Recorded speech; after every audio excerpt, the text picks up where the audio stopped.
Hello there. Welcome to the studio, folks. Thanks for tuning in live here to beautiful Derbyshire. And yes, the sun is actually shining here in Derbyshire for the first time all year, I reckon. But thank you for joining us. We are here with the SAA, of course. The SAA, their mission in life is to keep the paint flowing and to keep you interested in art. And I've been very lucky to work with the guys at the SAA since about 2007. I've been a member of the SAA since the mid to late 90s, so I've been around a while in the arty world. But I'm sort of doing this as a way to talk about the SAA and produce a beautiful watercolour painting live as well. So we're going to pretty much get straight into this, folks. So let's just have a quick whiz over the materials that we'll be using for today. Let's get started. So if we jump over to the actual watercolour paper, what we've got here is a sheet of my own brand of watercolour paper. This particular paper is Matthew Palmer's watercolour paper. It's £140 knot surface, which is 300 gram. It's cotton, beautiful paper. Just do a quick search on the SAA website for Matthew Palmer watercolour paper. You'll find it. It's beautiful stuff. It's got a lovely texture. It's made in France. It's really nice paper, this. I've stuck it to a board on all four sides and it's ready. And I want to create this scene from scratch. Total from scratch, live. No pressure. We've got some paints and brushes over here.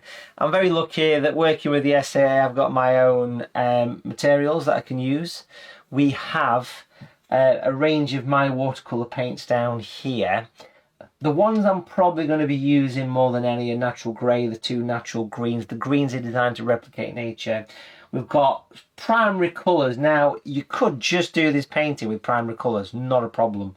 You've got natural blue, natural red, natural yellow, light. We've got some natural brown and some natural white as well. Because I'm painting this live from scratch, it's all kind of, you know, happening at the point of, you know, as it happens, winging it kind of thing.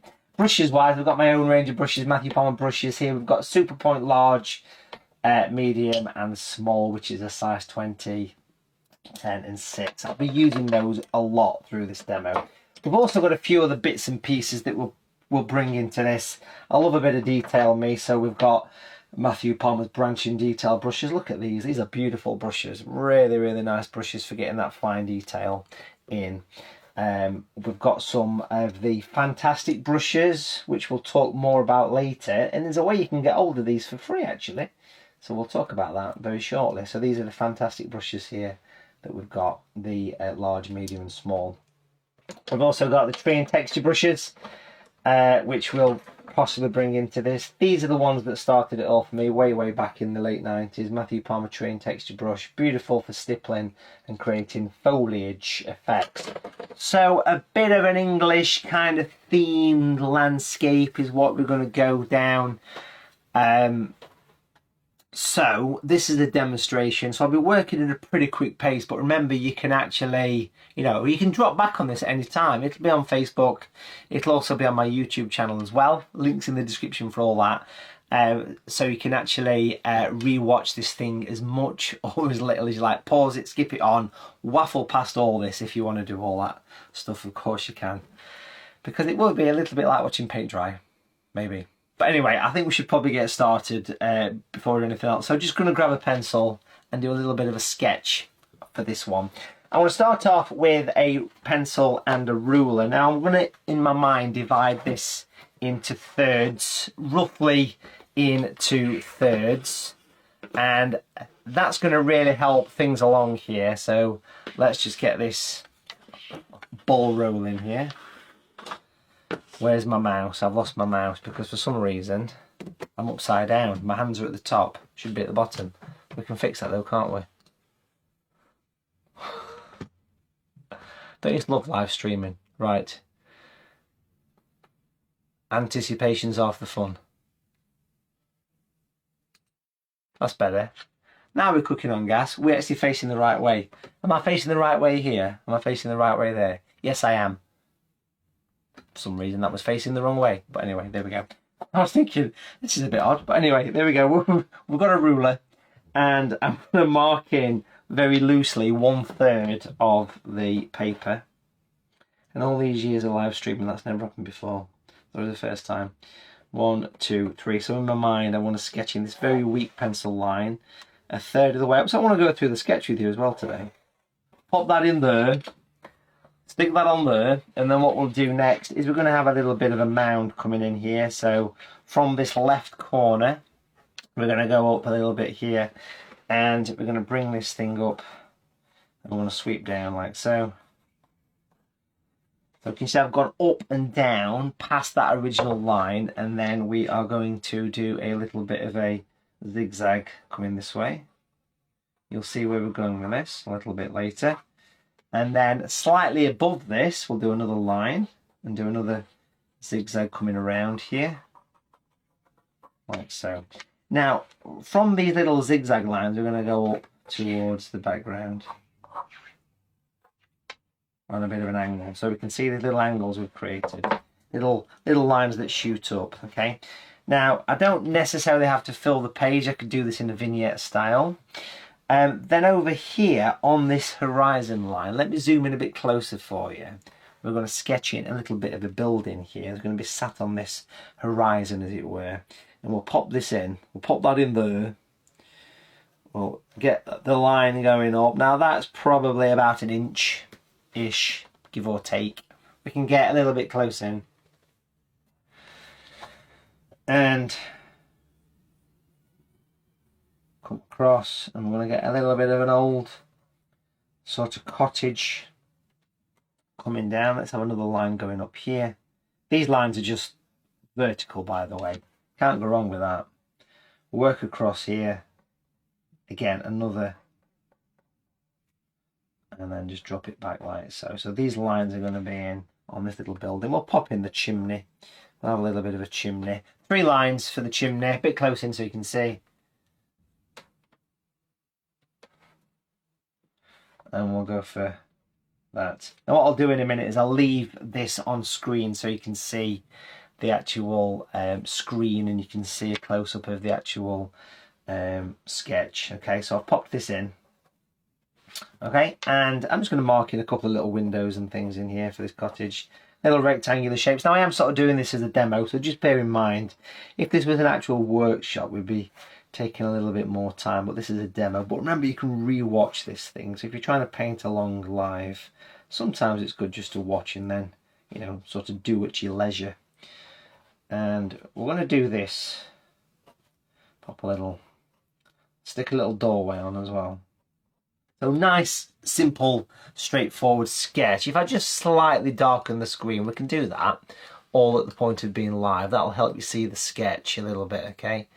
So just going to slightly darken the screen a little bit there.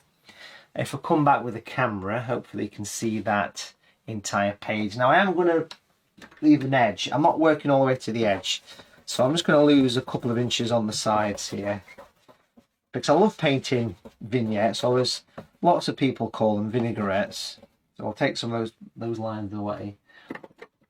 What's a vinaigrette? Well, this is a vinaigrette I did last week on a workshop. This is the badger in the bluebell wood. That lovely faded edge, beautiful, very nice watercolour vibe going off there. So I love that faded edge. Can we do one of them vinaigrettes, Matthew? I like them. Like Mum says, I love them vinaigrettes that you do, Palmer. I love them. Yeah, she just called me Palmer, strangely. And then in the background we'll have some little sort of hills, mountains or something. Give it a bit of a landscape. And that's going to make a nice composition. I want to get a tree here, some trees coming up here as well. That's going to make a lovely L-shaped composition. So if I leave that on screen, hopefully you can see what we've got. So it all started off with a horizontal line about 1/3 of the way up. But where's your light coming from? About 1/3 of the way up, that was, from the bottom, and then we went a bit higher, drop down. And this is going to be a bit of a stream, a bit of a river maybe. We could potentially reflect this later on. We'll talk about this. Just kind of stick with us through this, which all works rather nice. Let me make sure the screen is nice and clear for you. Hopefully you can see it all. There you go. So that's the sketch. That's the sketch that we've got. Now, I did mention popping some trees. I'm going to have a bit of a silver birch tree, maybe a couple of silver birch trees coming up there, which means I do actually want to do something a little bit different. So feel free to take a screen grab of this. If I turn the board over, tricky bit, I've got a piece of 1-inch masking tape, and I'm going to use a knife to cut some little thin strips down there. So you can almost cut it into thirds.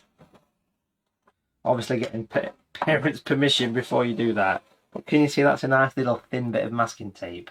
It's around 1 centimetre in width. Turn this back over, tricky bit, and what we'll do is we'll pop this on here, like so. See, I've creased it a little bit. Get your fingers into a little bit. Give it some character. It doesn't want to be too precise here. So I'm using my fingers to crease it in. Can you see? Now that's going to keep the paper nice and white. Beautiful. Can't go wrong with this. Bring it in. We'll get another one of these little strips.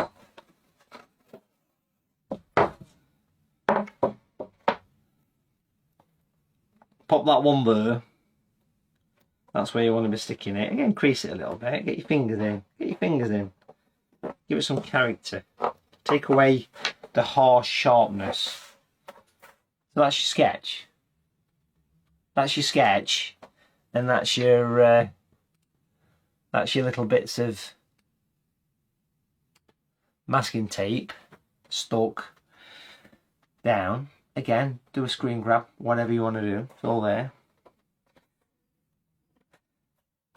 Now, while you're maybe getting yours sketched in, possibly, just want to mention a little bit more about the SAA. Because we are here with the SAA, this video is in association with the SAA. A few things to mention. First of all, if you're not an SAA member but you'd like to be an SAA member, there's a great opportunity to join because we have put together something really cool.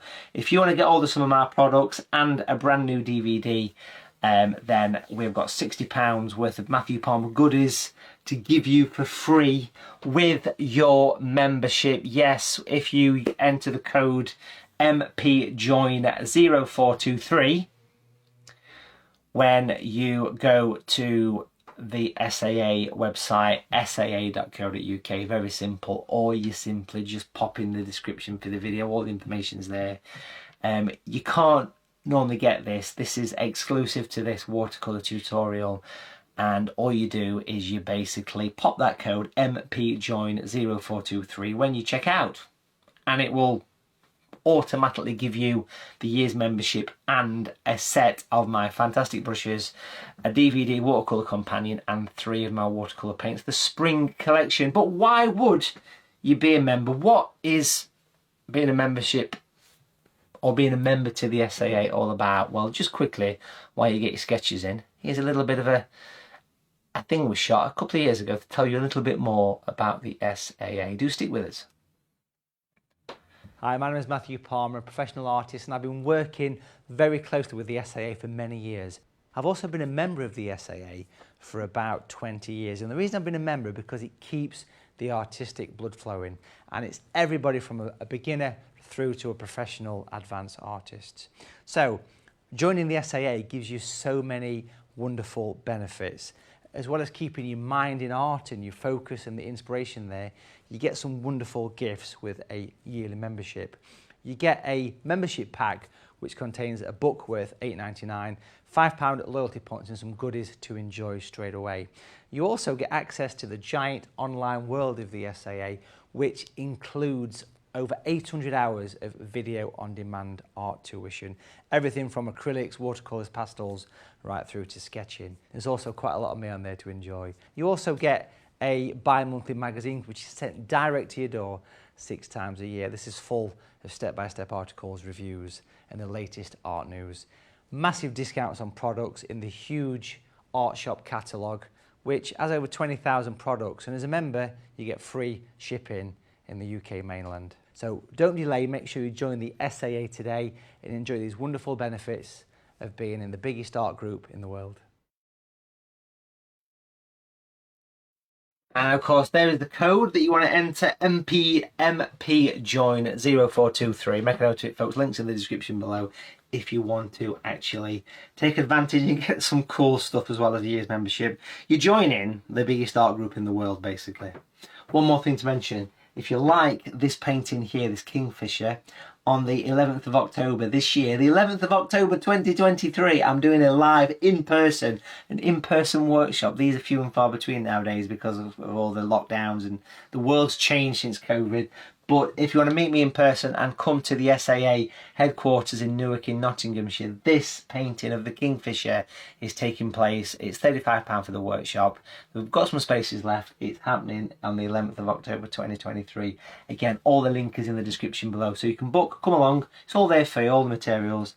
Great way to keep the paint flowing.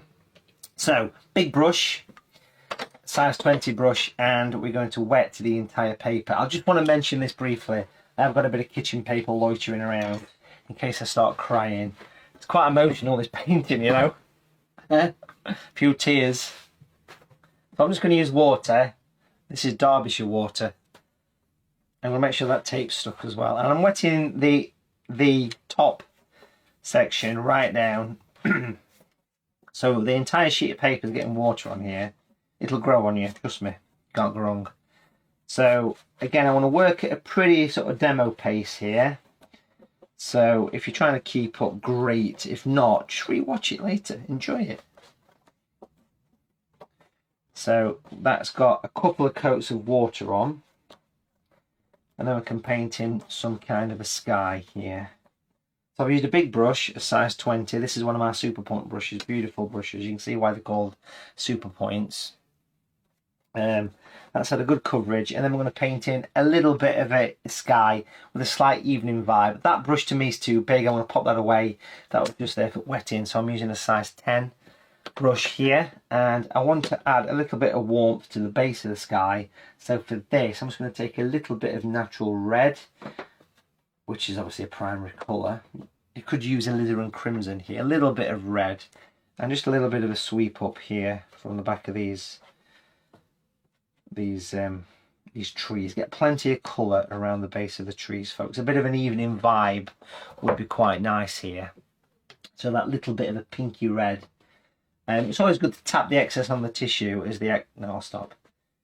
If you bring that in, and then we'll clean the brush again, back to the palette. And this time we'll take a bit of blue. You can't beat a bit of blue, can you? On a Tuesday at 2 PM. There's some blue, natural blue, beautiful colour, beautiful. Natural blue, a little bit stronger than the red, a bit of a tap on tissue. Let's pop in a bit of a sort of sky going in here. Again, plenty of colour. Work it in, get plenty around these birch trees. Bring it in, let it mix, you get a bit of a purple vibe. Now, like I say, folks, I'm not doing the whole picture because I want to go for a vinaigrette. I do like painting vinaigrettes. I think they're nice vignettes. I like the soft faded edge of them. What are you talking about? Beautiful, simple, clean, uninterrupted sky. Nothing too, you know, fancy there. Clean brush.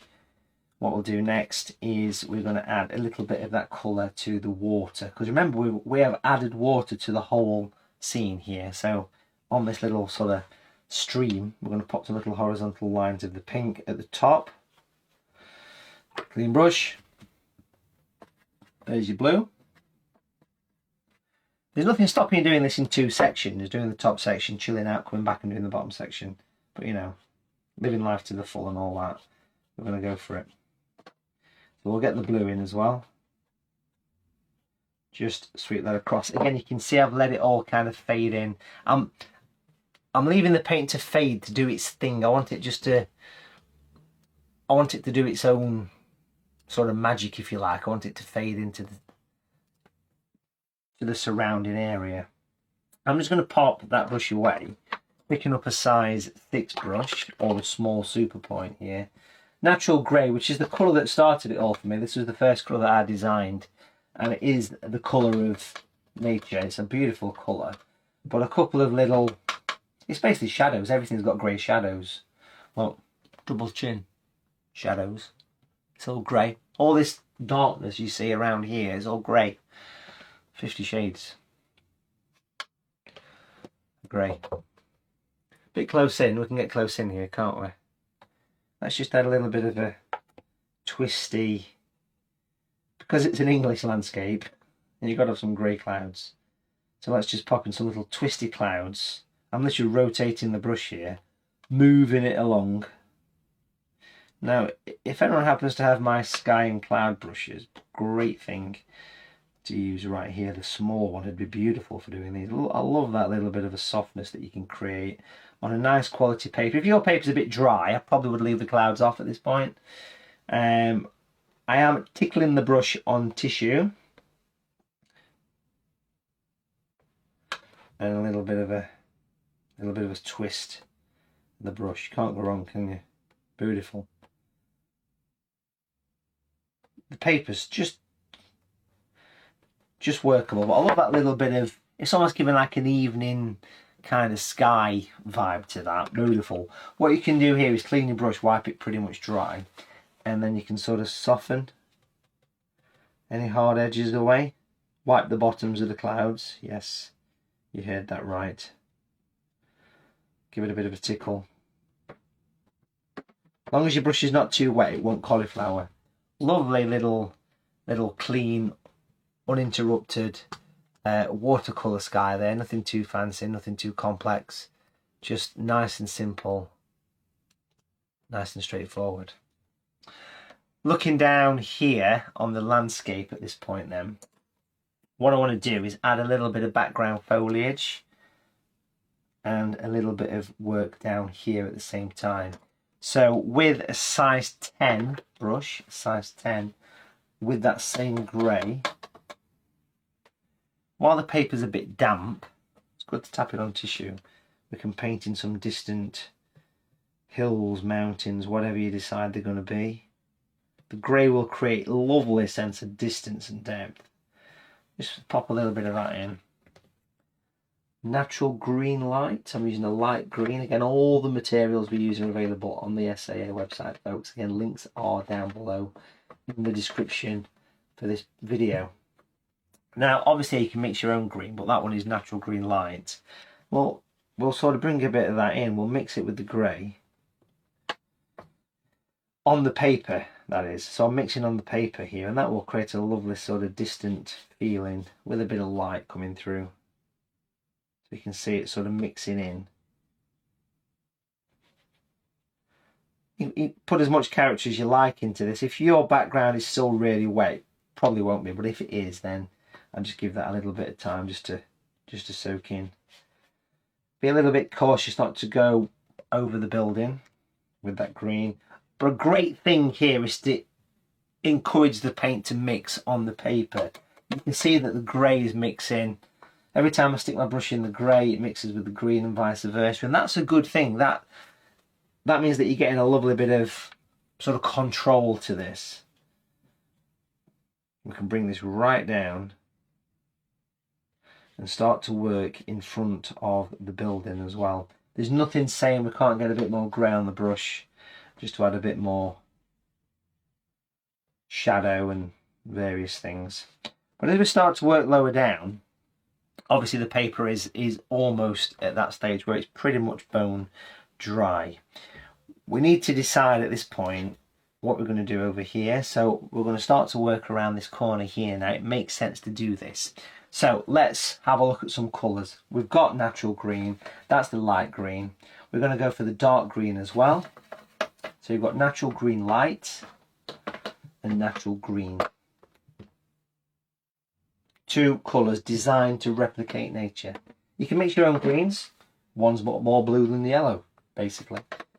And if we use these two colours, we can start to work around here. Start to work in front of this building here. Now, obviously we'll be adding more work to this as we progress through the picture here. Working all the way around this water's edge. Now I shall put some detail. I'm just using the lighter of the two colours here. at this stage. It's kind of mixed a little bit with the grey still, but that's okay. It's all part of it. I've got that darker green there as well. Beautiful on the darker green, which I've picked up without cleaning the brush. That's all part of what you want to be doing here. Let your paint all mix together. I'm using a size 10 brush or a medium super point for this. Beautiful. And we'll bring it in. Can't go wrong with this.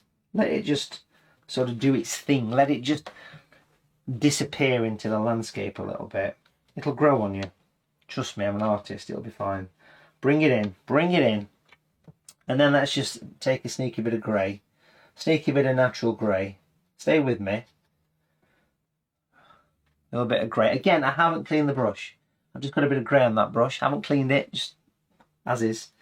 And then just going to pop in a little bit of grey on the edge. Almost working up from where we imagine the water's edge to be, going in towards the landscape. You could use a bit of water here, clean the brush really well, wipe it almost dry, and just give this a little bit of a blend on the end, just to make it look as though it is a vignette. So it's got a bit of softness. At the same time, you can dampen this down a bit. You can make sure that it all blends in. It's all working together. And the reason we want it all to work together is because I want to sneak this. Now this is I'll not show you the name of the hotel. It's a key card from a hotel that I acquired. It's a plastic card. I want to use this to pop some little markings into this area. If we get close in, because we can do that, we'll pop this on here. And we're going to scrape the paint up. Now, can you see where the paint is gathered here? Have a go at this. It's a lovely little trick. And it's a great way to get shape into your landscape. And every time I do it, I'm wiping off. I'm putting pressure here. I'm putting pressure in the corner as I do this. And it'll create a little bit of a shape. It shouldn't need much pressure to do this. And one thing not to do is to get a bit aggressive with it, because all you'll do is destroy your paper at that point. So we're being quite sort of gentle here. And we can see we're creating a bit of an edge. A bit of an edge to this. Perfect. So you can see how we've created a little bit of shape, and at the same time we've got a bit of depth as well. So working along with the sky and working along with the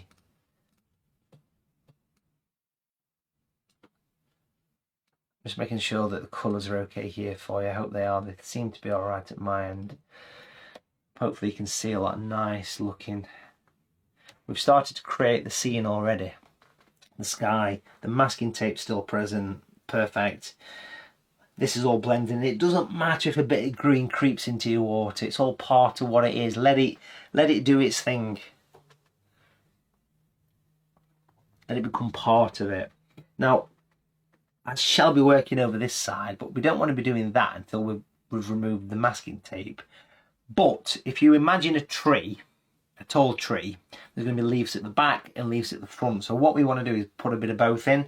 Now at this point, you've got an option. You could either use Matthew Palmer tree and texture brushes. Beautiful. This is the large one, for example. Really nice. Very popular brushes. Been around for years. Like me, really. And you could use the fairly new, and these are beautiful things, Matthew Palmer Fantastic brushes. Now, if you like the looks of these are fan brushes with steroids. These look nice, thick, juicy brushes. Really nice. Look at that. Let's do a close-up. Let's do a shopping channel rotation. There you go. Beautiful. It's a fan brush with a thick head. That sounds about right. But here's what's cool. If you join the SAA through this code MPJOIN0423, you get the set of 3 of these for free with your membership. You get £60 worth of goodies thrown in with your SAA membership. So a great time to do it, of course, is right now. Links in the description. Right. Let's have a look at sticking a bit of foliage on. All this is pretty dry, which is really good. This is what I want it to be.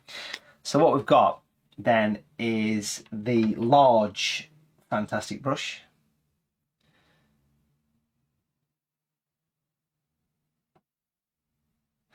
In the water. Not too wet. and I'm going to use a mixture of the two greens here. In fact, no, I'll tell you what we're going to do. Let's live life dangerously. We are live. Sod the expense. What I'm going to do is damp. One side of the brush is going to have the dark green on. Here. And the other side is going to have the light green on. Steady on, Palmer. Slow down. And I don't, you can see that brush, but one side's got a lighter green than the other. You can probably make that out. And we can utilise that on this picture. Pushing your boat out today, aren't you?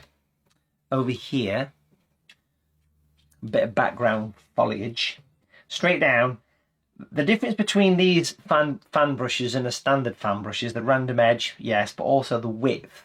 The width of them, they're very wide at the top. You can see that on the screen. So if we sort of rock the brush a little bit, you're going to get some light foliage. And look at that. Remember, you can get these with your SAA membership thrown in.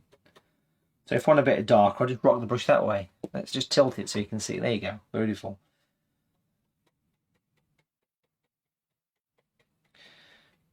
And all it wants is just little gentle taps. Now all this is at the back of the tree, and it'll really frame the picture quite nicely. You can come as far across as you like at the top of your picture, but it's all going to help get plenty of colour around there to really make it sort of stand up a little bit. And you can just sort of tap these bits in here, get plenty of colour nice and close. As well as these brushes being good for, for trees and foliage, they're also good for, animal fur, that kind of thing. So we'll sort of get that coming down here. Nice overhanging tree, part of the landscape. Now at the bottom of the tree, obviously I've took this all the way down. I don't want it to be all the way down. So I want to decide where I want my trees to end, if you like, or begin. So probably about halfway in this mound is where I want to be. So if we just kind of do something like that, that'll give me a chance to paint in this area at the bottom and not be too concerned about having to paint around the base of the tree. So on this area we can get some colours in now. It's all dry down here, it's all good, it's all where we want to be. And we can use a similar technique to what we used over this side. We can use the plastic card, but we'll go the opposite direction. When I did the sketch at the beginning of this demo, I sketched in these little lines that went up here, which is what I want. Size 10 brush would be great for this, or a medium super point. We'll come back to those brushes a bit later, the fantastic brushes. Let's get some natural grey, because you need a bit of natural grey in there, don't you? That's your shadow. If you struggle to mix grey, you can mix grey from primary colours. I'll mention this. So when I first started watercolour painting, when I first started teaching watercolour painting, I only used 3 colours: blue, red and yellow. These are the primary colours: natural blue, red, yellow, light. If you mix about 70% blue with about sort of 10% red and 20% yellow, you'll get that grey. But when I started teaching, I soon realised that people had a problem with getting the exact colour every time. And grey is such a widely used colour. For example, if you look at the kingfisher, you wouldn't associate that with grey, but there's grey in it, because under the wings here, in the branch, in the beak, in the eye, it's all grey. Shadows are so important, aren't they? They really are. And this is the right grey for the right job, basically. Let's get back to palette. We've got the strong grey, medium-ish grey. Worth picking up a tube of that grey, folks, if you've not already. Then we want some green, the light green, which is here. In fact, we'll mix that with a little bit of the dark green. We'll have the dark green on its own. And then just for a little bit of variation, let's drop in some natural brown. Again, you can mix brown from primary colours. If you mix up a rusty orange and drop in a bit of blue, it will go brown. Okay, but we can use natural brown. Not much of that, but a little bit. It'll break up the green. It'll break up the green. So we've got medium strength grey, natural green, the darker one, the lighter green with a little bit of the darker chucked in, and some brown outside. Beautiful. We'll start with the grey. We'll start with the grey. And we want to go along this edge. Now, I want to rotate the board a little bit here. Don't want to rest on my trees if I can help it. So I'm just going to add some grey along this edge here. Natural grey going in. Now, if you want to watch me do this first and then you can do it yourself afterwards, you can always pause the video, can't you, for that. We'll bring that across like so. When I teach virtual workshops, I do, you know, really take my time. I give you time to work on those. There's one coming up this weekend actually. It's Sunday the 23rd. We're painting a Tuscany vineyard, a vineyard in Tuscany. And that is on my website. And that's a virtual workshop, which means that you sit along and paint along at home. And they are such good fun. The badger I showed you at the start, that was done a few days ago on one of those virtual workshops. And I reckon a lot of you people watching here have probably taken part in those. So I'll put the grey on. I have then moved into the green. This is the lighter of the two greens. Okay. Let's pick up a bit more of that colour. And I'm mixing the colours together. Now I've used the darker green on this top edge here, because I want it to stand forward against the background. I want it to look as though it's closer to us, and having it darker will give that effect. The brown that we mentioned is there just to drop in a little bit, because I think it gives variation. It gives a bit of earth, it gives a bit of sludge, a bit of dirt, that kind of thing. Not as though that's the sort of thing that you probably want to paint, really, a bit of sludge, but it's true, it is there, it's part of what we want here. And of course the masking tape is still there doing its job at the back. And that's as far as I want to go with the picture. Now all this is going to have shape and texture, but if you're trying the plastic card technique yourself and you've always had problems with the paint drying on you, I've got a little tip to help you out on that one, because if the paint's dry here, you can't easily use that effect where you get the plastic card scrape off, because it's too dry basically. So you just reactivate it rather than get aggressive with it and get angry with it and start to scratch your paper like crazy. Just casually have a sip of your budget mineral water. This is not Buxton, it should be, shouldn't it really? This is crystalline mineral water. May contain traces of nuts.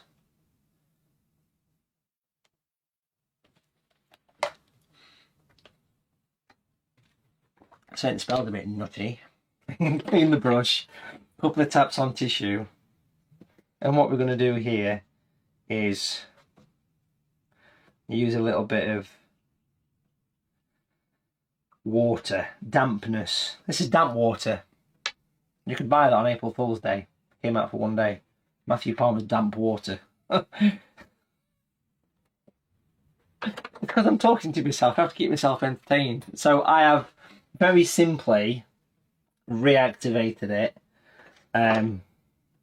with that size 10 brush. It's also worth making sure that the back edge, so I'm laughing about nutty water now, there you go, is a little bit soft on the edge, like me. And then we'll use the plastic card. We'll go this way. Let's get close into this so you can see what we're doing here.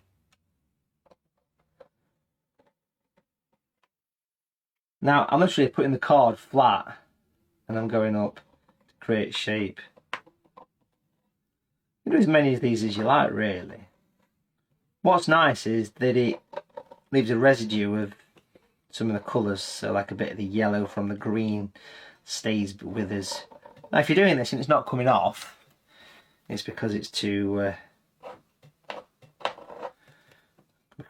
dry. That's when you just dampen it a little bit. Just reactivate it a little bit, keeping the paint flow in here. Because watercolour never permanently dries, you know, you've got to remember that one. It doesn't sort of go off permanently. That looks alright, don't it? So we've got a mound. We have a mound. Now this is going to be balanced up with dark colours over here. Talking about dark colours, actually, with a size 6 brush, we can use that now with some of the grey. Just the grey, nothing else. And actually a little bit closer in over here. Just to start to bring in a little bit of shadow into these edges. Because I want this to balance. I want to get a bit of balance to the picture. So I'm just using a bit of dark from the palette. And I'll be honest, even if that was a bit of brown, it wouldn't really matter. But I'm just going to bring it in. We'll get a bit more movement in the water later. Beautiful. And just a few little bits of shadows and things. Just little flicks. Little flicks in one direction. I've seen both of them. Little flicks and one direction. I won't normally admit that, but I have. I think it was an X Factor tour of 2000 and something. I got dragged willingly. Got dragged to it. X Factor tour. Is it Little Flicks? Or is it Little Mix? Little Flicks is the cheap version of Little Mix. What's he talking about, Palmer? What are you talking about, Palmer? You're full of flannel. It's that water. That's what it is. The water. Let's just get a little bit of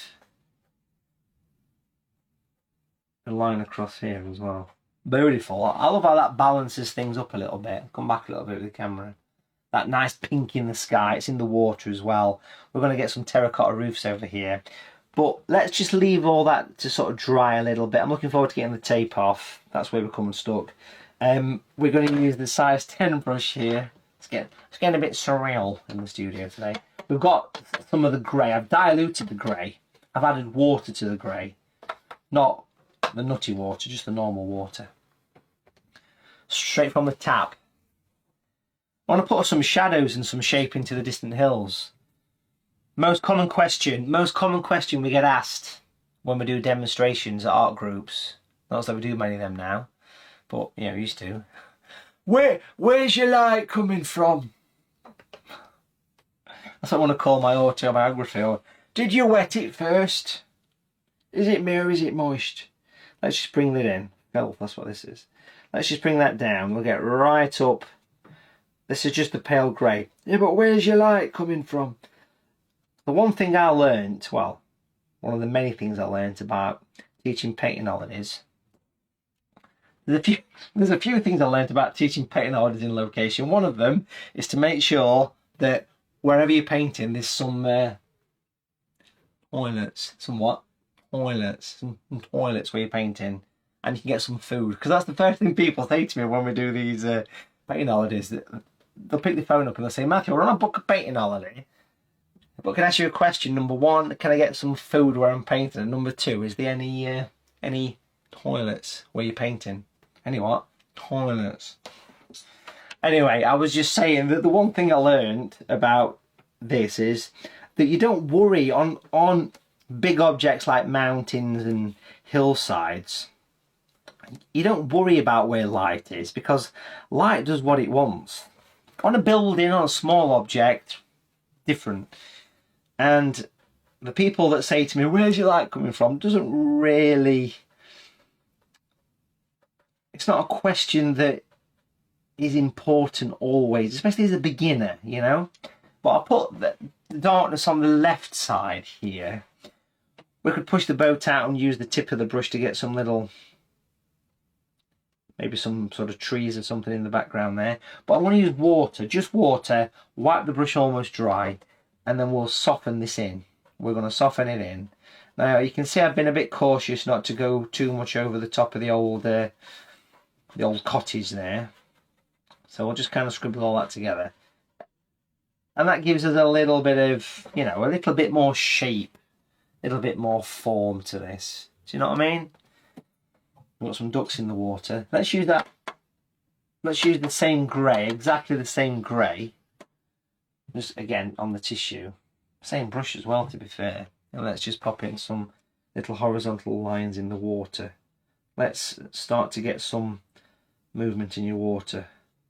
horizontal lines of a pale grey would be a good start. We'll get some greens in there. We'll reflect the trees when we get to them a little bit later on. You can't go wrong, turn the board that way. I'm doing these in one direction, and yes, they are little flicks as well. So we're going to come across. Now I'm using this brush, I mean, you can see it's quite pointy. It's a super point brush at the end of the day. Now if you like this kind of work, if you like my kind of teaching, this is another good reason that you want to be in the SAA, because as part of your membership you get access to loads of video tutorials, and there's a lot of me on there to enjoy. Painting, there's no jokes in there, they've all been cut out by Gary.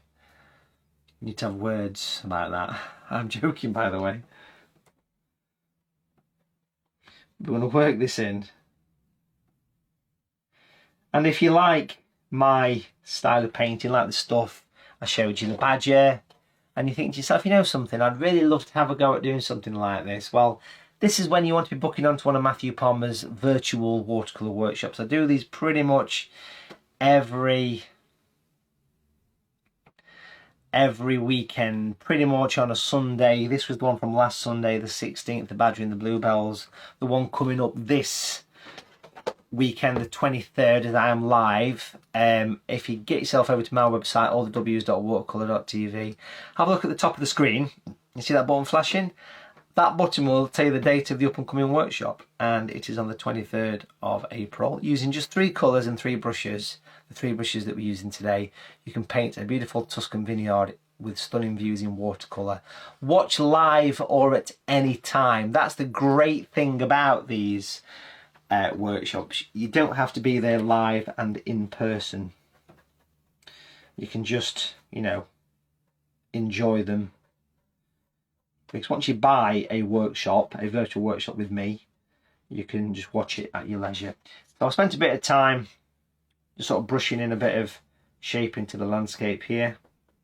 Beautiful, works nice. Again, we'll do some work on the cottage later. I've been very careful to avoid that cottage as much as I possibly can.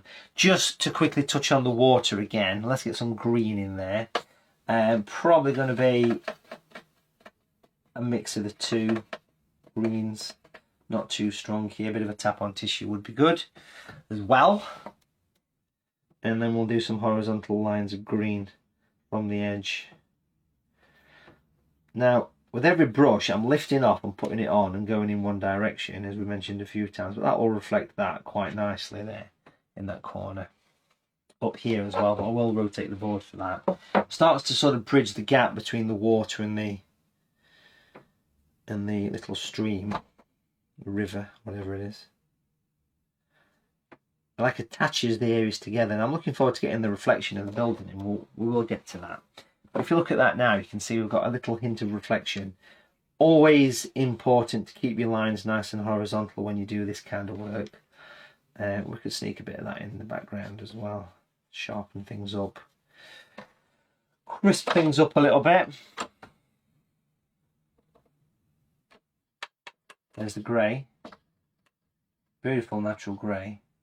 All the colours are co-branded Matthew Palmer SAA, because I design the colours in the SAA, manufacture them for me, and these have been around for a long time, these colours, and do enjoy them. They are basically, there's 14 colours in the range, and they're all pre-mixed. They're all designed to replicate nature. There's a link in the description for this video where you can actually have a look at all the products if anything takes your fancy. Let's just come down here and get some darkness in on the edge of the, almost some shadows and various things. So I'm working along the edge here. And I'm sort of brushing it in, because this paper's got a lovely texture to it as well. So I'm not going to be too concerned about blending in, because if the brush is slightly dry, when I flick the brush upwards into the picture, it'll sort of do the job for you. It'll, if you like, it'll automatically sort all that out for you. It'll flick into the scene, and it'll become part of what's already there. Especially around these trees. I mean, you can have some real fun with darkness. And of course later we're going to paint the trees in. We're almost at that stage now, I think, to put the trees in. So that's just giving me a little bit of added contrast, a little bit of shape and form, that kind of thing, which is really nice. Lovely. While I've got this grey at hand,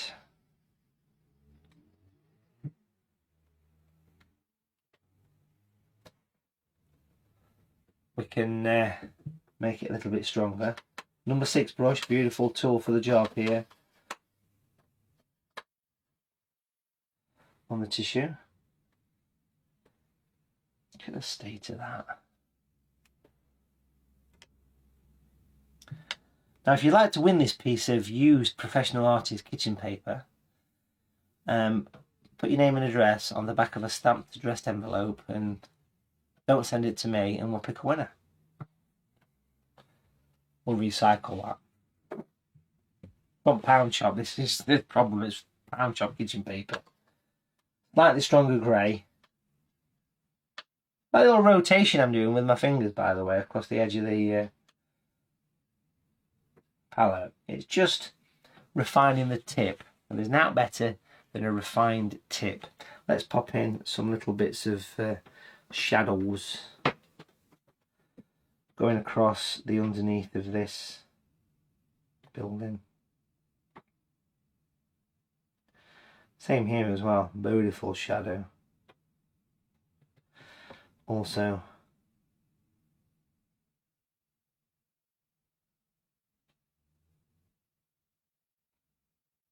down the edge of the chimney. Clean brush, a couple of quick taps on tissue, and then come back to that first one and just use water, nothing but water. And very, very simply, I can't say this word, effortlessly,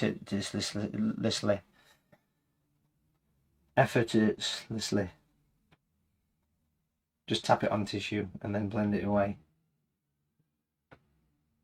So you get that little bit of a setback. This is the extension. You wouldn't believe the amount of chaos that went into to get that extension.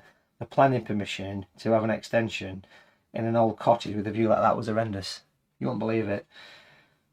That's the upstairs bathroom there. See there? It's the upstairs toilet, lavatory, restroom, bathroom. You can tell, because if you look close on the windowsill, if you look very close on that windowsill, just there, can you see it? There's a knitted doll sat on a toilet roll. My grandma used to make them for charity. I remember it well. Let's pop in. It's a bit surreal there today, isn't it? It's because the sun's out for the first time all year. Let's go a little bit stronger with the grey, folks, and let's make the doorway look as though it's open. When I was a boy, we never locked our doors, let me tell you. Just going to come down there. That one's probably a bit damp still. If you do an L shape, see the L shape? Clean brush. A couple of taps on tissue. You can get that little bit of a sort of impression as though it's slightly open. Be a nice pub there, wouldn't it?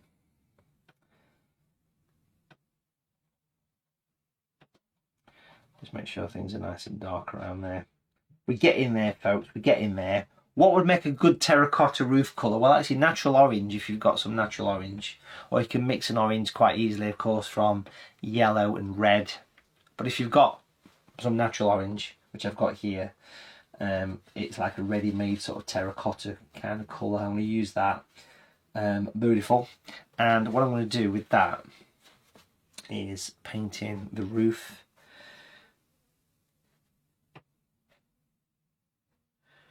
in the direction. Now as I get towards the end of it, the edge where it meets the other one, slight tweak on colour. Let me show you. What's the tweak on colour? Just going to pinch a bit of that brown that we used for the foreground, so you get a little bit of natural brown that mixes with the orange. Beautiful. And that'll give me a bit of variation, you see. Can't go wrong, can you? Bring it in. You can sort of tuck it underneath and allow your colours to mix. Now these super point brushes are really nice because I can make use of the points. Again, all this is available online, folks. Where it meets the cottage. If you really want to impress your neighbours, then you want to add grey there, because the grey would make it sit flush and have shadow. Can you see I've got grey in there? Give it some character, brush it in a bit. Make it look as though it's got a bit of, you know, bit of terracotta on the old chimney. Beautiful. And then of course we'll do the other roof with the orange. Leave the light edge.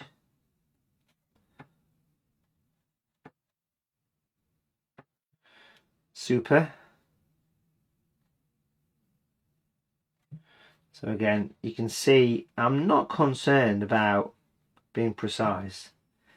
As long as the brush strokes have some kind of a direction to them, it's going to work fine, you know. So that angle matches the original angle that we started off with. If it happens to leave a bit of light on the edge, it's all kind of part of it. Again, you can put a bit of brown in there for good measure. You can even get a bit of grey in there if you want to get a bit of, you know, where the pigeons have been, that kind of thing. Just a little bit of character and oomph and detail. We're not trying to paint anything photographic here, are we? You know, we're trying to do something that is easy, not stressful. I'm stressed. You want to try sitting here? I'll get a bit of grey, like watching paint dry. Look at the grey. That's the same grey that we used for the door and that. And that. That's a Derbyshire saying, and that. We'll bring that in the form of L shapes.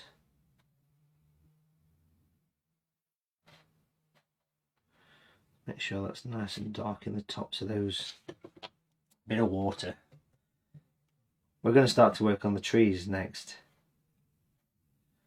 We're going to flirt between the windows, sorry, the cottage, and the that's the terracotta colour I'm using there, by the way. Nice little white cottage. Beautiful. We'll put some more work on that. You know, it's amazing what little things you can do on pictures like this. You know, a few little sort of terracotta plant pots. Steady on.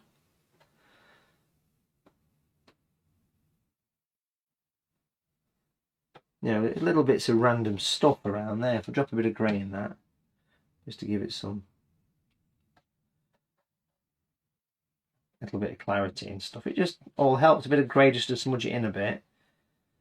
But we'll do more work on that. That needs to stay there and be left to dry. Of course, I'm sure you're probably thinking if you've got a bit of random green left in your palettes, pretty sure we've got loads of that in there. Loads of it. Wrong camera. There we are. Pop some little bits of... Stick some conifers on. That's what they are. A few conifers. Stick them on there. Just pop them on. Can't go wrong. You know, it just gives a bit of interest to the picture, I always feel. We're going to do a lot more work in the background, fields, hedgerows, that kind of thing, but coming back to the trees now, that's how we're looking at the minute. It's not looking bad, is it? Quite pleased with that. Let's get a bit of extra horizontal lines in the water there, just to give it a bit of extra flow. We shall reflect the building in a minute or two. We're going to do the trees next, the birch trees. Love the birch trees. Where you scraped off your plastic card effect on the cliff side, what you can actually do there is with the grey, you can almost reflect that by adding some horizontal lines coming down across here. Now, we are going to be giving this painting away a little bit later on. This is all going to be done via the SAA, so do keep an eye out for the giveaway. So we shall be giving this away at some point soon. So do keep an eye on the Facebook page and also on my Facebook page, Matthew Palmer Artist. Make sure you follow that. There's also a wonderful Facebook group we've got going on called Matthew Palmer's Watercolour Group. It's free to join. Just type in Matthew Palmer's Watercolour Group and you'll find it all on there. That's all taking a nice bit of shape. It's starting to mould together. Let's get the tape off. Now, if you want to play it safe, peel it off like it's stuck to Matthew's hairy arm. You don't want to peel it off with passion. You can use a hairdryer to heat up the glue, by the way, and that will come off with ease. But that should come off fairly okay.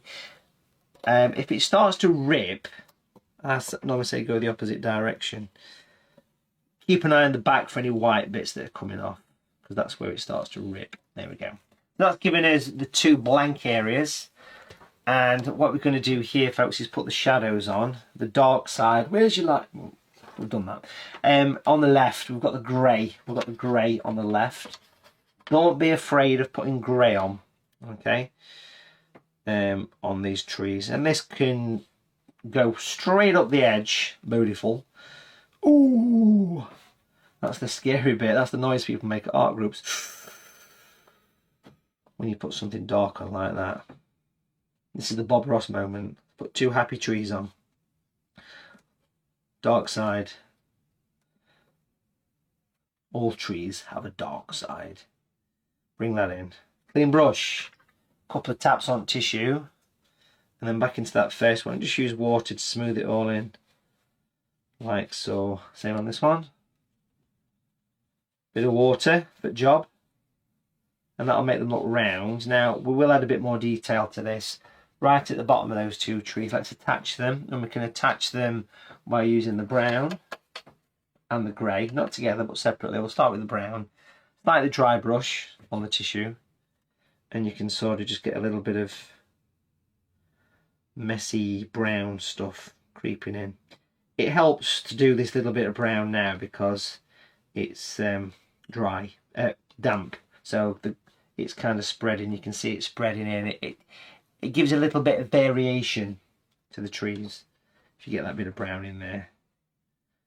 Doesn't want too much. And then of course the grey would be going in as well.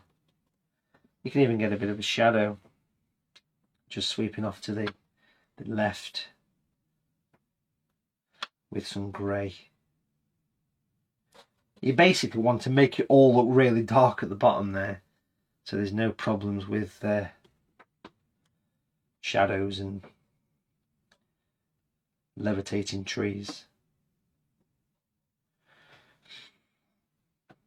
A few little bits of shadows around, beautiful. So it really attaches itself, because the silver birch tree at the bottom would be very dark. We're going to put some rings and some detail on those trees, but that is a blank canvas of tree, which is fine. What I want to do next though is I want to bring in a little bit of detail, some finer branches. So let's move on to branch and detail brushes. We've got them here. These are really nice rigger brushes. You can see the small one is a rigger brush with a size 8 that's a reservoir that holds a lot of paint. These are like having pens. Everybody loves the branch and detail brushes. Again, have a look on the SA website. Just do a search of Matthew Palmer, or have a look on the link for all the products we've been using. If you like any of the products, then check them out. I want to mix grey with brown. If you're not using these colours, just add a bit more red and yellow to the brown. And the idea is that you load up the reservoir, so it means that the brush paints forever. It paints for ages, because in here it's full of colour and it's feeding that tip. And it's, oh, honestly, beautiful brushes these. Love these brushes. And we'll get some branches on, weaving across, coming out from the tree. Look, beautiful. Look at this. Really effective way of creating nice branches. Make sure the colour's dark enough there. And the branches would be a lot darker than the trunk. We're going to add shadows and things to these, don't worry. But a nice branch, you paint them in the direction they grow. And because we're doing a vignette here, folks, we can literally afford to have the branches going out the page. Look how nice they are. It's always a pleasure to use these brushes. Matthew Palmer Branch and Detail Brush. Do check them out, folks. I bet a lot of you have already got these. been around quite some years. But look how, such a nice thing to do there, aren't they?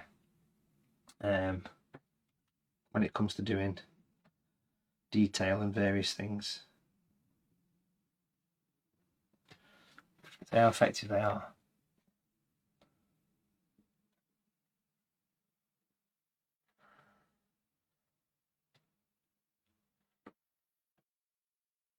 Just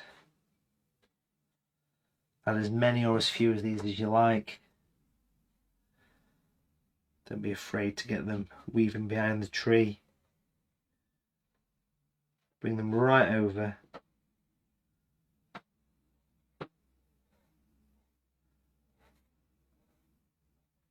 Really effective, yeah? Nice, easy, simple way of creating trees, branches. And a normal rigger brush will obviously do it fine, but the advantage of the branching detail brush is that the brush will paint for long periods without need of reload, because that's the issue you get with a normal brush, that you have to reload it every so often. And life's too short for reloading your brush. That and cutting the grass, as I discovered yesterday. So you can see. And the brown is just natural. I've mixed it with the grey, beautiful. Get a few branches over here. I love the fact that you can, on these vinaigrette vignettes, you can get them coming outside of the picture here.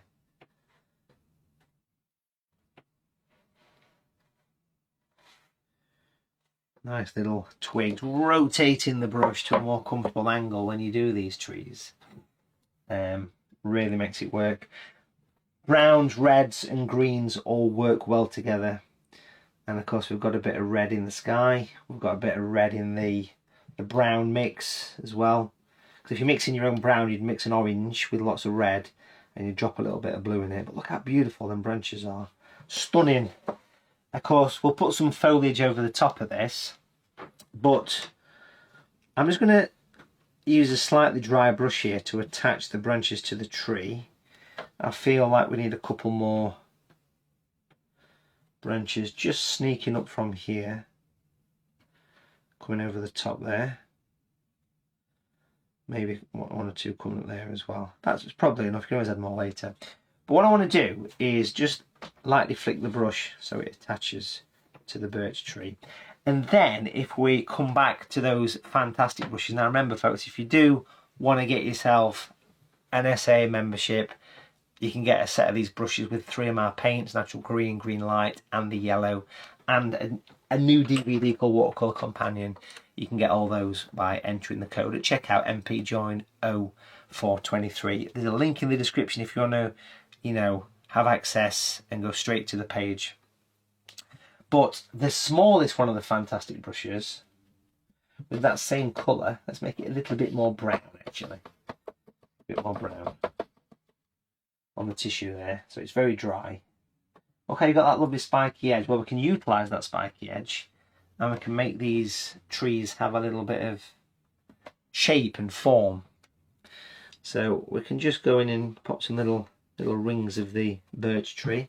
Make sure you tap off the excess on the tissue. And you can use this lovely spiky fantastic brush to create a gorgeous effect of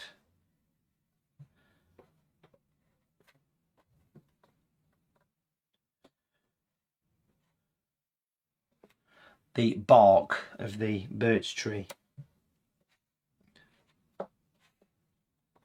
Texture of the tree. I'm just going to use a size 6 brush now with the same colour. Just add a bit of dry brush to the bottom with the grey. Sorry, not the grey, the same colour. Just gives a little bit extra detail to that area. Grounds the tree. Utilising the grain of the paper here, look, we can add a bit of dry brush.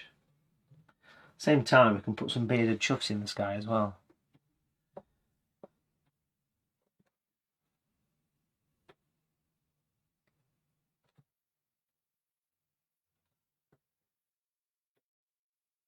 lovely. While we've got this little brush and the grey, let's paint in the windows on the building. Just little spots, like little dominoes I suppose, keeping it simple.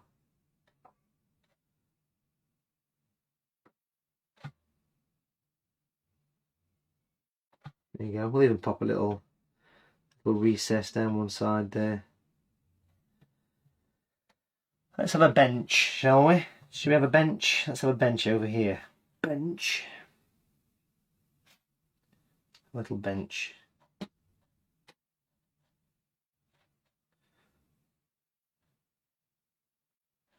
Just sort of going off the edge of the paper there. To be fair, that bench has seen better days.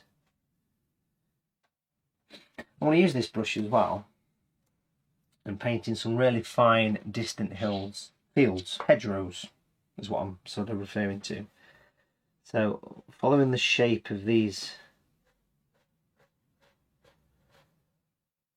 hillside, I'd use either this or the branching detail brush. This is the small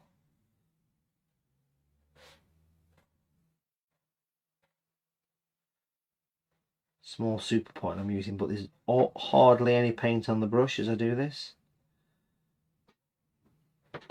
Few little trees and things. If I go a little bit lighter with the colour, I can add some to this area too. But very, very dry. So all the time I've got the tissue here just to tap away that excess. Creates more depth, more shadow. A few sheep on the field there. So you can see you've got that nice little sort of distant, almost out of focus kind of thing going off there. Brilliant. It just helps to give clarity. I've got a scrap piece of paper here. Well, that's good for you, Mr. Palmer. I'm pleased for you. This is like the back of an old thing from writing a book or something. Well, pop that on there. And we mentioned the tree and texture brushes. This is the small one I've got here. Now if you've not got these, you could just use any old brush and sort of stipple the bristle a little bit. And if we take a bit of green, natural green, the darker green here, bit of a tap on tissue. So this is a tree and texture brush. Now if you notice the hair, it's got a taller side to it. If I use the brush with the tall hairs at the bottom, so the writing is actually facing underneath, so the brush is kind of upside down, we can make use of this. And we can do a little bit of a hedgerow or something, just to give a bit of clarity onto the cottage there.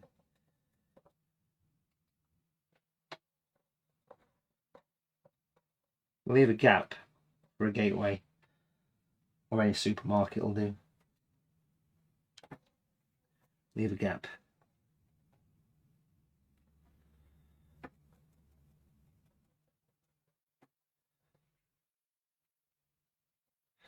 Take that across.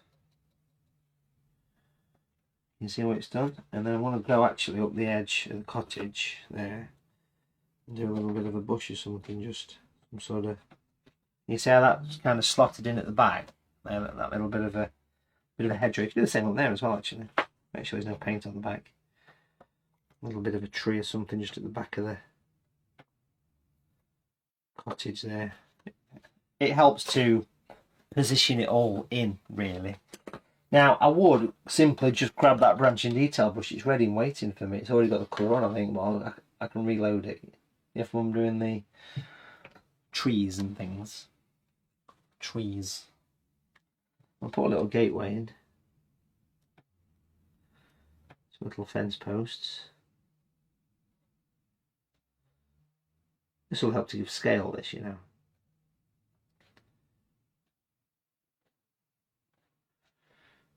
Just sort of poking out from the top of the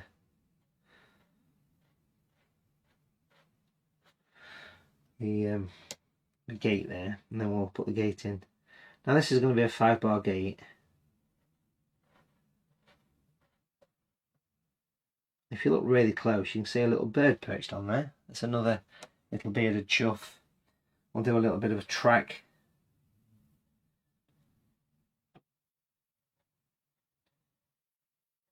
These little bits aren't important, but I always think that these are the little bits that make the pictures work, you know. You can see the little bits of, like a little trackway just sneaking through there. Nice. Lovely. I'm gonna take a bit of green on that super point brush because I feel that we should add some slightly greener hedgerows. A few spots and dots around, which will connect to these.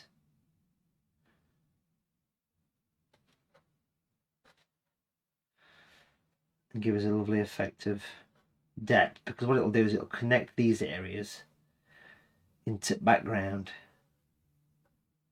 Pop a little.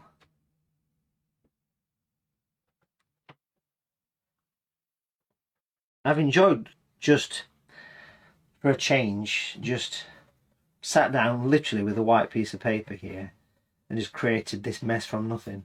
And that's what it's been. That's what this picture's been. It's just been creating something from nothing, folks. And that, to me, is a very enjoyable thing. If you've never tried it before, just get yourself a white bit of paper and crack on with it and just have a go. Have a little go at doing it and see how you feel. I'm just going to do a little bit of some sort of greenery just on the edge there, whether it's some sort of climbing rose or something, I don't know, but it just wants something around that bench there just to finish the picture off. Might just be a little bit of a, let's get close into that for you, just to finish that area off, should I say. I'm going to do a little bit more on the trees in a minute, but that'll give us a really nice natural way to finish the painting off in that position. You know, it just sort of fades into nothing over there. It just sort of does its thing, if you like, and that's always a good thing to do on your paintings there. Really nice. I'm just pottering. The darkness that's on that branching detail brush is also going to be very useful for adding a little bit of gutter in. Weirdly, it does make a difference. Having a few little lines on the edge of the cottage, because this is like having a pen in your hand. These brushes are stunning. You should get yourself some of these.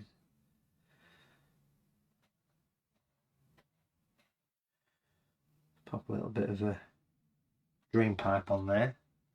What? You heard me.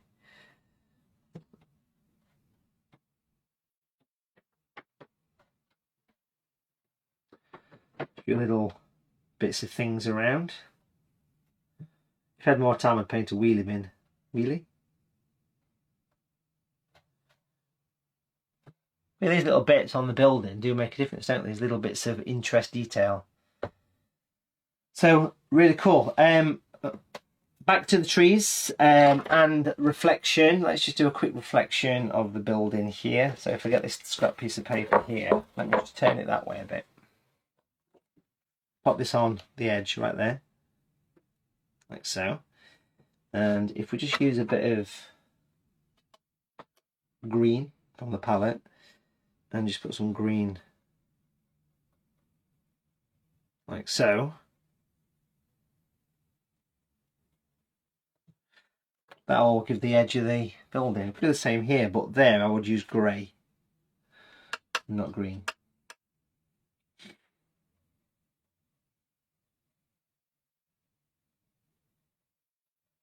It's just a suggestion, you know. It's one of them little things that you can see where the building like reflects now, can't you? You can do a similar thing with a silver birch tree, but we'll do that in a slightly different way. So if we come back to the whole picture, we can see that this thing is taking a lovely shape now. Just a few little finishing touches, folks, on here. a little bit of darkness on there.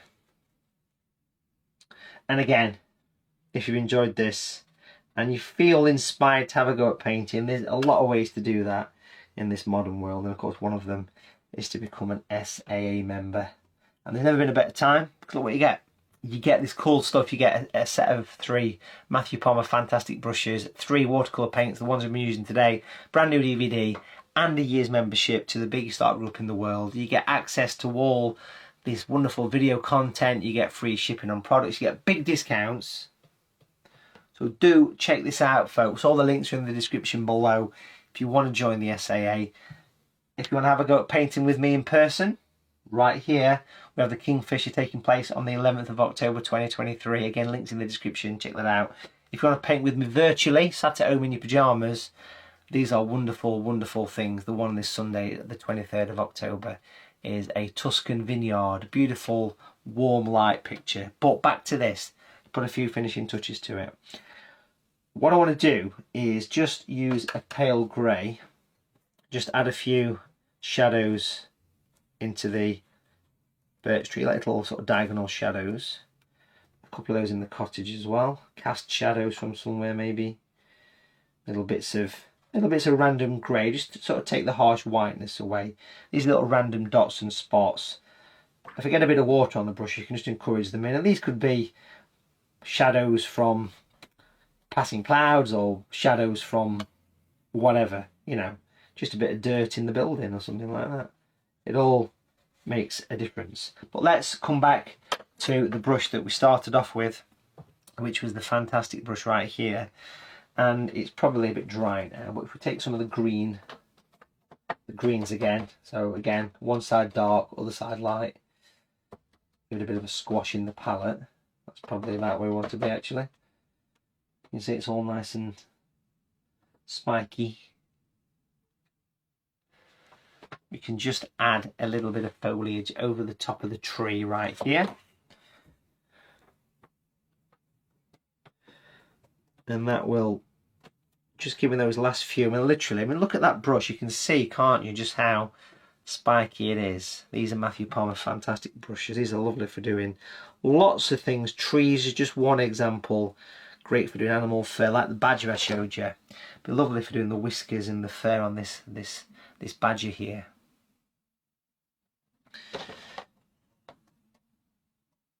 And again, little bits of foliage. And this is really going to embed the tree now.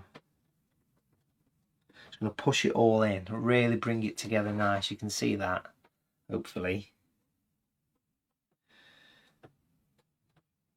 Just little gentle taps, nothing major.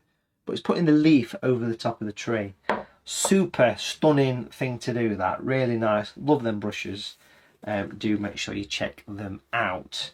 Okay, so where's my little brush? I'm looking. There it is. I'm looking for my number 6 brush. Someone's pinched it. Bit of grey. That bloke, Albert, it's not me. A little bit of reflection of the doorway. The window. Just sneaking in just there. If we use the grey, slightly dry brush and spiky, you can add some depth to your water as well. So you put some downward lines in your water to create a lovely sense of depth from these areas. Really effective way of creating a lovely drop to water. You can see how it creates like a depth effect. If we mix some of the grey and brown together, which is what we used on the silver birch tree, but dry brush it, what we can actually do is do a little reflection of that tree. So just make sure you line it up out here, and then just do some little horizontal lines. Same for that one goes off on an angle, remember. It's the same angle that you do, the same pitch, but mirrored.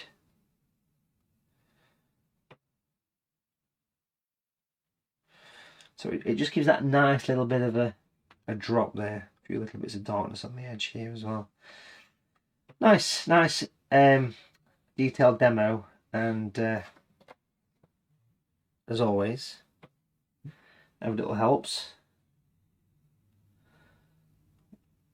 And I think we're just about there with this. I'll pop in a few little, stop the children falling in the river, pop a little bit of a fence there to give a bit of depth. Nice.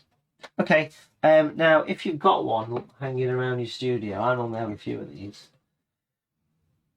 Knives, craft knives. I mean, some of these are getting a bit beyond repair, to be honest. They're not very sharp. That one's okay. If you've got a craft knife, it's quite nice in your water to scrape away some horizontal, especially where the water meets the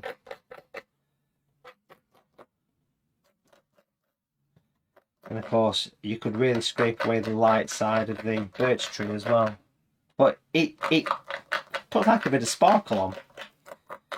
It does, a nice bit of sparkle.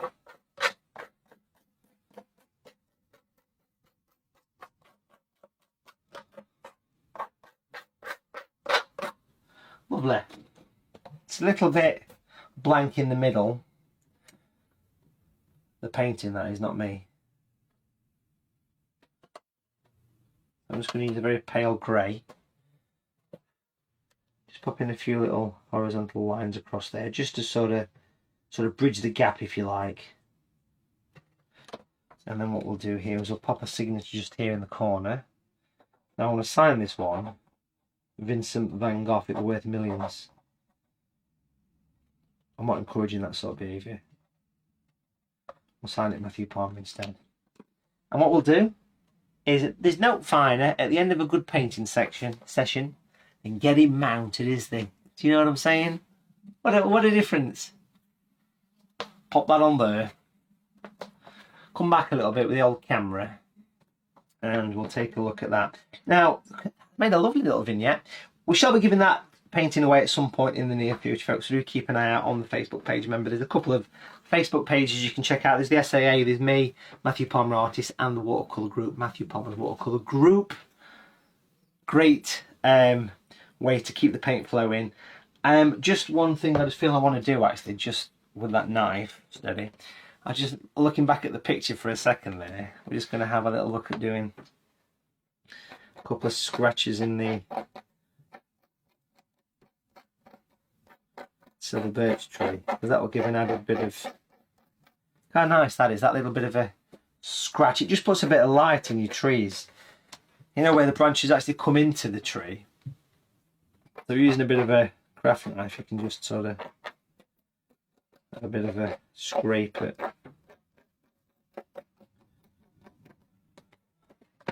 Little flicks around there. Nice, it's good. Good way to do it. There you go, folks. That's the demonstration tutorial complete. I hope you enjoyed it. Lots of nice detail went into that, and you can see the whole picture right there. So enjoy that. Watch it back at your leisure. It's yours to enjoy. Big shout out to everybody, Chrissy, Nikki, and everybody else at the SAA for helping put this together. I hope you've enjoyed it, because I've had a great time painting this. It's just what I needed. Bit of relaxation, bit of light-hearted watercolour. Thanks for watching, folks, and do remember to check out the SAA, because it's a great thing to keep the artistic juices flowing. You get the catalogues, you get the magazine sent to your door. It's all there for you to enjoy, and there's never been a better time to join the SAA than right now. So thank you very much, and I'll see you soon. Let's have a look at this again.